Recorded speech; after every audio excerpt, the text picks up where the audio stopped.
O Senhor esteja convosco. Ele está no meio de nós. Proclamação do Evangelho de Jesus Cristo segundo Mateus. Glória a vós, Senhor. Naquele tempo, Jesus pôs-se a dizer: Eu te louvo, ó Pai, Senhor do céu e da terra, porque escondestes essas coisas aos sábios e entendidos e as revelastes aos pequeninos. Sim, Pai, porque assim foi do teu agrado. Tudo me foi entregue por meu Pai, e ninguém conhece o Filho senão o Pai, e ninguém conhece o Pai senão o Filho, e aquele a quem o Filho o quiser revelar. Vinde a mim, todos vós que estáis cansados e fatigados, sob o peso dos vossos fardos, e eu vos darei descanso. Tomai sobre vós o meu jugo e aprendei de mim, porque sou manso e humilde de coração, e vós encontrareis descanso. Pois o meu jugo é suave e o meu fardo é leve. Palavra da salvação. Glória a vós, Senhor. As palavras do Santo Evangelho perdoem os nossos pecados, em nome do Pai, e do Filho e do Espírito Santo. Amém. Amém. Os irmãos e irmãs, peçamos ao Espírito Santo de Deus que abra o nosso coração para a compreensão dessa palavra que quer trazer uma novidade para a nossa vida, que quer nos renovar, que quer nos revigorar, que quer nos trazer um alento e um impulso para seguirmos adiante na missão que o Senhor nos confia. Amém. Estimados irmãos e irmãs, nós temos ouvido neste tempo comum Jesus que chama os seus amigos, os seus apóstolos, Jesus que envia os seus apóstolos para a missão de propagar a palavra de Deus, a boa notícia, o Evangelho. Esta era a missão dos apóstolos. E agora nós estamos começando a enxergar na palavra de Deus, sobretudo no Evangelho, as consequências do anúncio da palavra de Cristo e dessa novidade. E como que as pessoas têm reagido a esta palavra nova. Diversos grupos de pessoas, mas no Evangelho de hoje nos apresenta a casta religiosa, os fariseus e os mestres da lei. Como é que estes estão acolhendo ou não a palavra de Jesus, a palavra da salvação em suas vidas? Qual é o acolhimento dessas pessoas e qual é também o meu acolhimento diante dessa palavra de Deus, que às vezes vem me incomodar, às vezes vem me cutucar para que eu mude, para que eu me converta? A palavra de Deus nos traz no Evangelho um louvor. Jesus começa dizendo: eu te louvo, ó Pai, eu te louvo, ó Pai. Como tem sido a nossa vida de louvar a Deus, de bendizer a Deus por tudo que Ele realiza em nosso favor.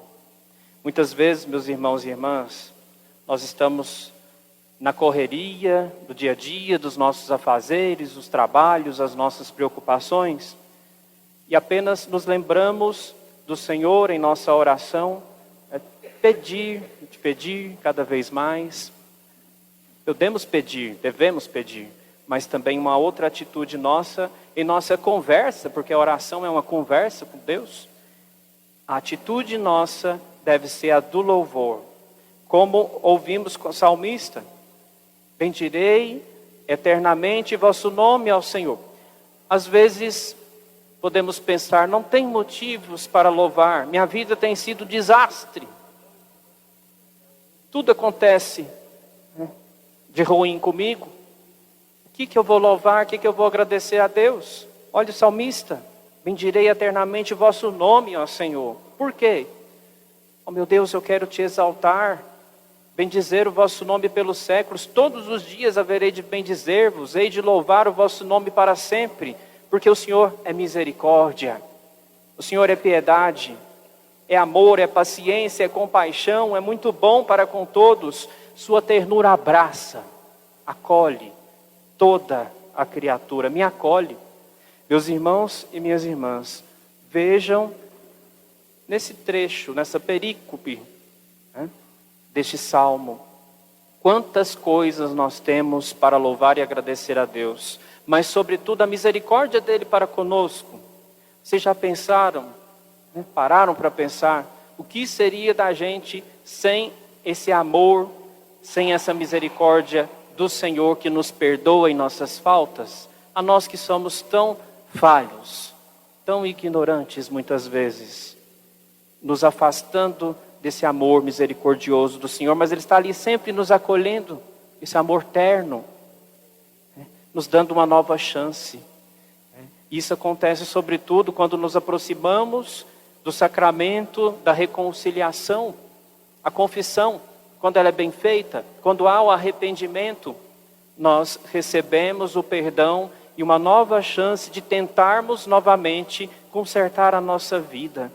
Vejam que graça, que amor de Deus para nós, que sempre nos perdoa mediante o nosso arrependimento.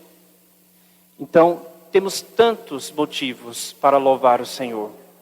Mas Jesus, ele está louvando o Senhor neste evangelho, porque Deus esconde essas coisas aos sábios e entendidos e as revela aos pequeninos. Que coisas são essas? Essa novidade da palavra do evangelho. Meus irmãos e minhas irmãs, o mundo exalta os grandes, os poderosos, e os colocam como modelos para a sociedade, para a nossa vida. A palavra de Deus, Jesus, vem destacar o simples, o humilde, o pequeno. Esta é a via para nos aproximarmos de Deus, a pequenez. A mesma pequenez que Deus se utilizou para se aproximar de nós, ao se fazer pequeno no presépio, não a criança. Ao se fazer pequeno num pedaço de pão, a Eucaristia que comungamos em cada Santa Missa. Ao se abaixar na cruz, numa humilhação total, por amor por mim e por vocês. O caminho de Deus é a pequenez. E se nós não nos tornarmos pequenos, dificilmente vamos chegar até Deus em sua total verdade, em sua total realidade. Haverá como que um véu que nos impossibilitará de enxergar Deus em sua verdade e o seu amor por cada um de nós. Então, são os pequenos, são os frágeis que terão essa disponibilidade, para enxergar essa graça de Deus, esse amor de Deus por nós. Por quê? Os poderosos não podem enxergar. Porque muitas vezes estão preocupados demais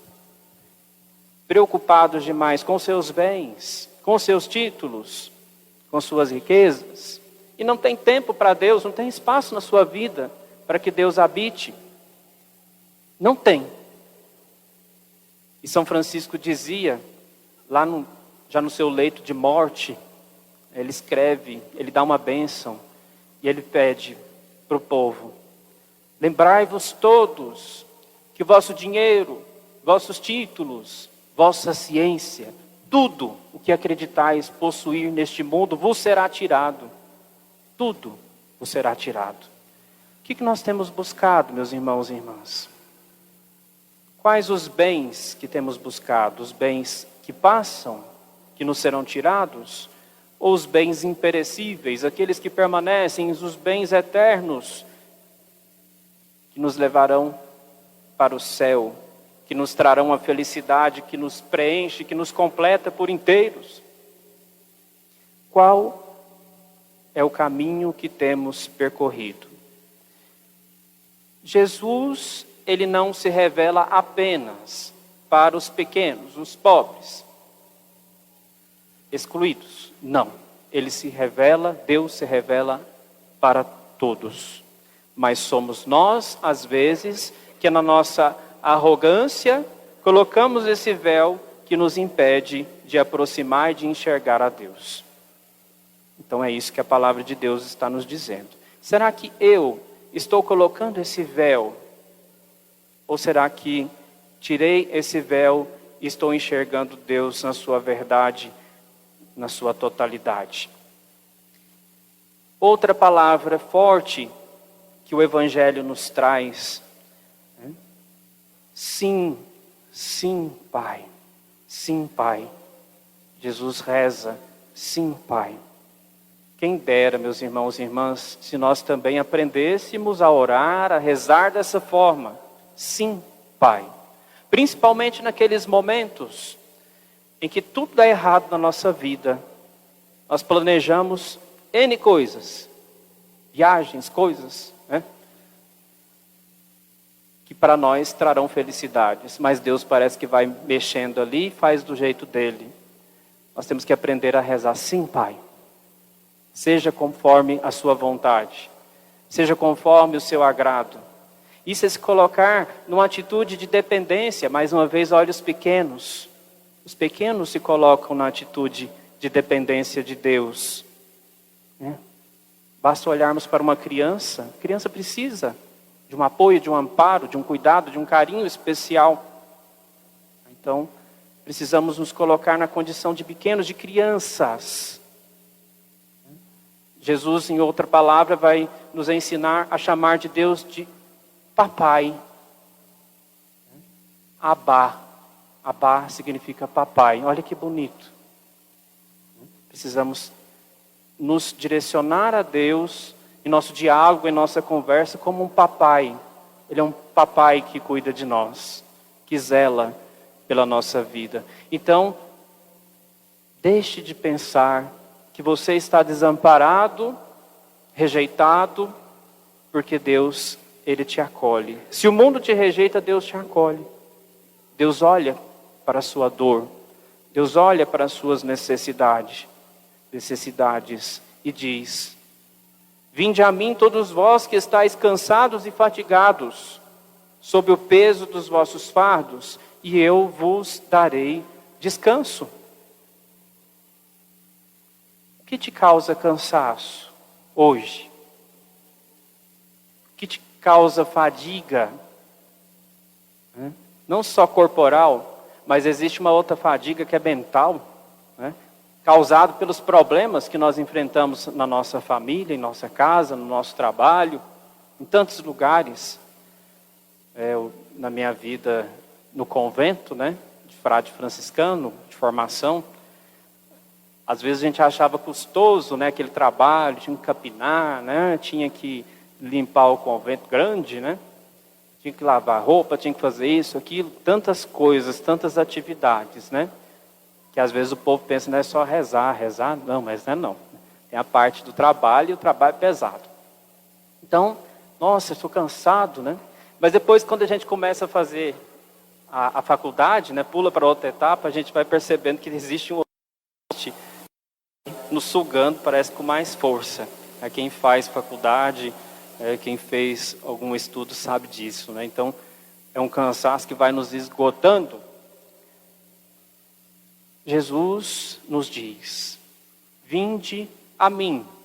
Ele não está dizendo, eu vou até você, fica aí, eu vou até você, vou te aliviar os seus fardos. Não. Nós precisamos dar o passo em direção a Jesus. Dar o passo em direção a Ele. Como que eu vou dar esse passo, Frei? Em direção a Jesus? Jesus está presente, de noite e de dia nós cantamos. É presente no altar, presente na Santa Missa, na Eucaristia, na palavra, mas sobretudo no sacrário. O Santíssimo está ali. Às vezes nós entramos corriqueiramente na igreja e nos esquecemos de ir lá na casa, né, do dono. Então, precisamos ir até Jesus para que Ele nos alivie, para que Ele nos conceda o conforto que necessitamos. Precisamos abrir, escancarar o nosso coração a Ele, e Ele vai cuidar de nós. Ele vai nos aliviar. É isso que Ele nos diz. Não é o Frei que está dizendo, é o próprio Jesus. Vinde a mim, que eu tirarei todo o peso que vocês têm carregado sozinhos.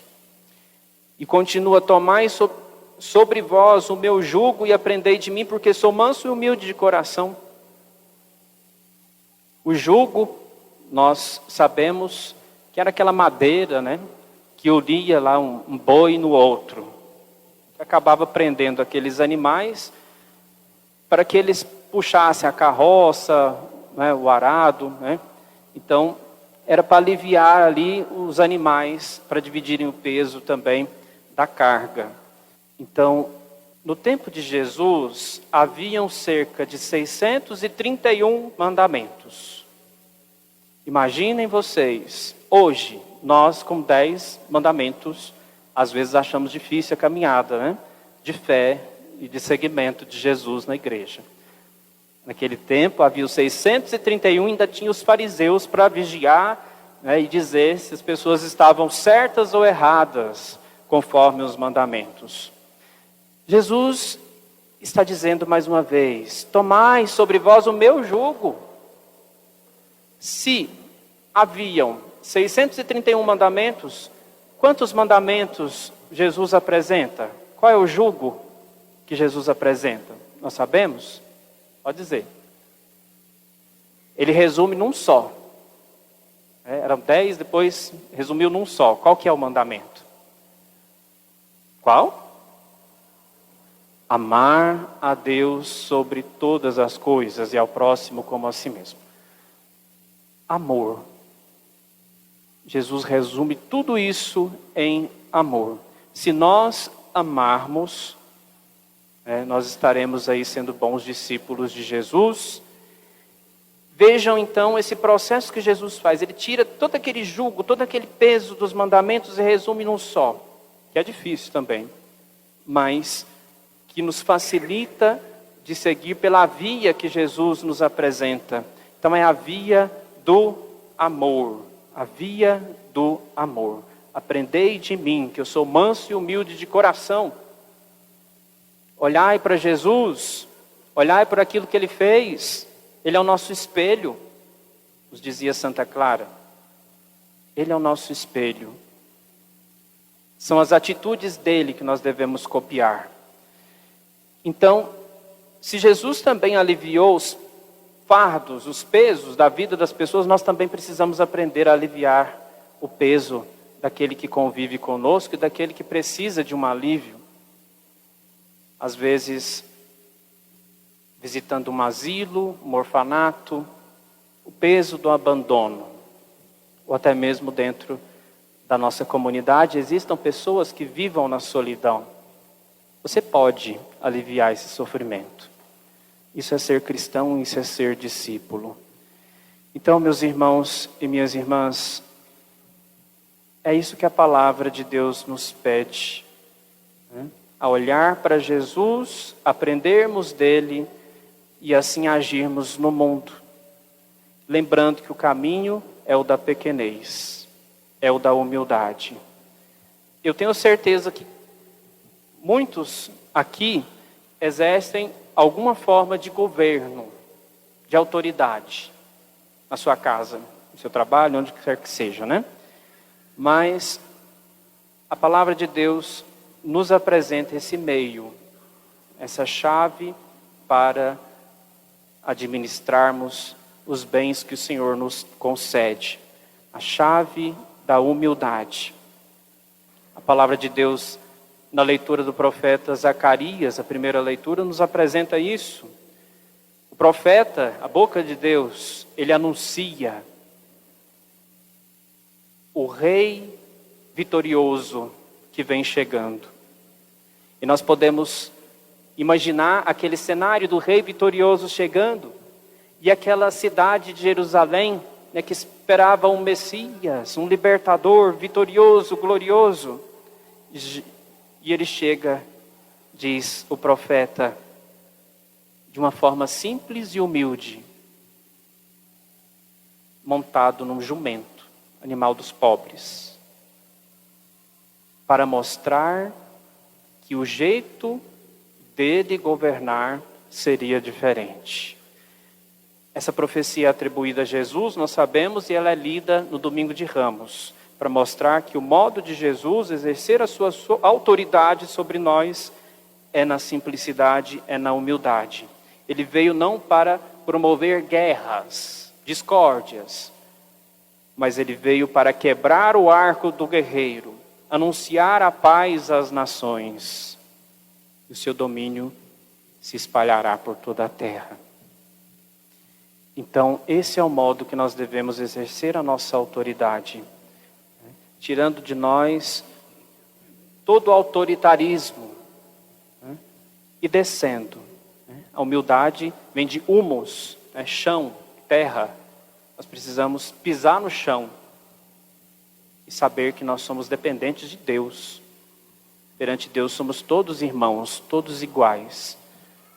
Então você que pensa que o seu título, que a sua riqueza, que os seus bens te fazem melhor do que os outros, tudo vai ser tirado. Lembra de São Francisco. Então procurem almejar, conquistar os bens eternos. Que a palavra de Deus nos ilumine e nos ajude a seguir pela trilha de Jesus. Olhemos para a cruz, entreguemos a Jesus os nossos fardos. Quais são os seus fardos? Jesus diz: vinde a mim. Vinde a mim. Entrega tudo para mim. Eu quero tudo resolver, eu quero te orientar nos seus passos, em suas decisões. Entregue para mim o fardo da solidão, do desespero, diante das situações que você não consegue resolver, diante de uma doença incurável aparentemente. Entregue tudo para mim. Diante de Deus, diante de Jesus, nada é impossível.